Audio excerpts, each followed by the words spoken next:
The Bible Belt. It's a term all of you know unless you aren't blessed enough to be from the South. From Texas to Virginia, you see the highest concentration of Christian religious activism in the U.S. The most recent Gallup poll says that around 76% of Americans consider themselves to be Christian. According to U.S. Religions Landscape Survey, over 50% of Southerners polled say they are evangelical Christians. Furthermore, ABC News says that nearly half of all Southerners attend church weekly. From that fact, one can also deduct that half of Southerners listen to the advice of a pastor or spiritual leader on a regular basis. But how much political and community influence do these pastors have? And which pastors are those most involved? The historical consensus is that clergymen continue to be influential in community politics, but they were especially active throughout the period of segregation in the U.S. It goes without saying that the most influential clergymen were African American. It would be interesting to discover whether the old trend continues, or if white pastors have taken some of the political spotlight. As we learned by reading the book Black and Selma, African American pastors were some of the most influential political movers and shakers during the period of intense segregation in the U.S. Although few blacks could vote, more often than not, the pastor's political alignment was well known. Some pastors took the more appeasing road to get what they want and have some influence like Jemison, but it took more charismatic men like Ralph David Abernathy and Martin Luther King Jr. to lead the charge for African American civil rights. After attending a service at the all-black Franklin Avenue Baptist Church in Baton Rouge, I can honestly see why black pastors have so much influence. When I walked in, I had never felt so welcomed. The pastor himself came and hugged me along with a few of the deacons. They even offered me a seat on the second row, directly behind the deacons. Despite being the only white in an all-black service, I felt right at home. This sense of community is exactly why black church members listen to the advice of their minister. I got a chance to interview Pastor Emmanuel Piggy, but unfortunately he had very little experience since he had only been the pastor for a few months. One interesting side note, though, I did hear Michelle Obama favorably mentioned during the service. Although I might not have been able to directly study black pastoral political involvement, it isn't difficult to find examples elsewhere. Across the nation, there is a wide political spectrum among African American pastors. There are the Reverend Al Sharptons and Jesse Jacksons, who are as liberal and colorful as they come. Then there are the more moderates like Bishop Eddie Long, in opposition to gay rights and other anti-moral issues.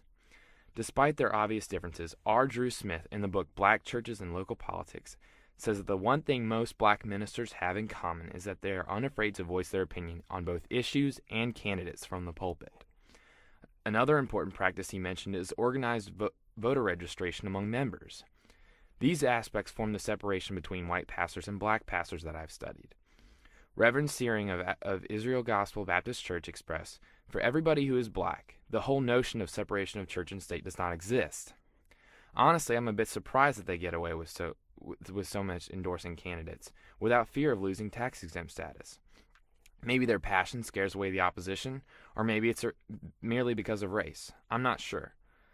In contrast, my home church, Victory Harvest, is a majority white church with a white pastor who seems to be very politically involved. Of those polled, over 80% were said to have voted in the past two elections.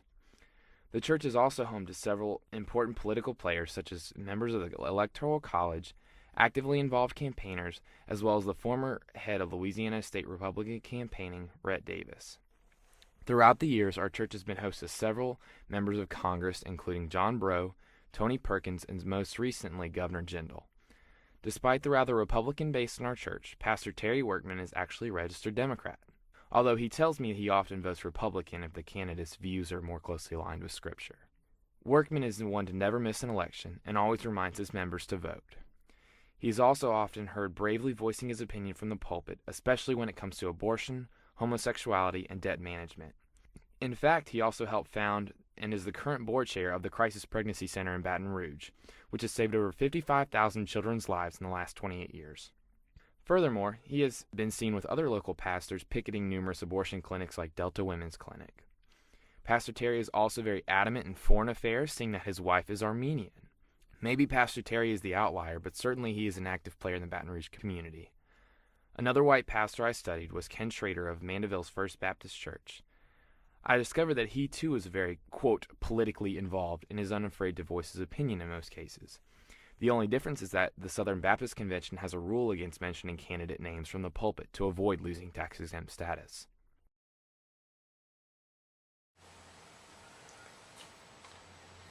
Hey, I'm Ken Schrader. Where are you the pastor, Mr. Schrader? I am the pastor at Mandeville's First Baptist Church. What party affiliation, if any, do you have? I'm a registered Republican, have been for ever since I've been in Louisiana. All right. Do you ever offer any sort of political opinion, whether economically or socially? I will always offer an opinion if asked. Doesn't I enjoy the news. I enjoy political opinions and such. I read a lot and watch a lot. However, I limit the discussions to one-on-one or small groups. Don't use the pulpit for advancing political cause. Cool. Pastor Ken gave me a whole new perspective. He reminded me that the supposed social political issues aren't even political, they are moral. Pastor Schrader is quick to point out that society has fabricated politics over issues that were never political until recently. He said politics is about candidates. As a pastor, I have the right and obligation to stand up for moral issues. Any moral issue, whether it has to do with the candidate or not, we're going to pull out all the stops. He has actually made national news on a few occasions for voicing his stance. In 2004, he and a coalition of parents vied against the pro-homosexual club at Fontainebleau High School in St. Tammany Parish. Pastor Ken argued that the club was approved on the false pretense that it was needed to counter bullying on campus. He said that parents and the school had the right to control the subject matter discussed on campus. In the end, the club was rejected. In another instance in 2009, Pastor Ken and 40 other local church leaders formed a coalition to fight Parish President Kevin Davis's proposal to establish a casino district near Slidell. He declared that it would be a contrast to the way of life of St. Tammany Parish and harm the fabric of the community. In the end, the pastors also won this fight, not long after when the parish president threw in the towel. From my experiences and research, I have found that the hypothesis is correct. Whether good or bad, black ministers seem to have more direct political influence on their members. But white pastors are becoming more politically involved due to the rise of moral issues. The white pastors I studied seemed to take a more active role in the community issues, while black pastors were more concentrated on affecting members through endorsements and voter registration.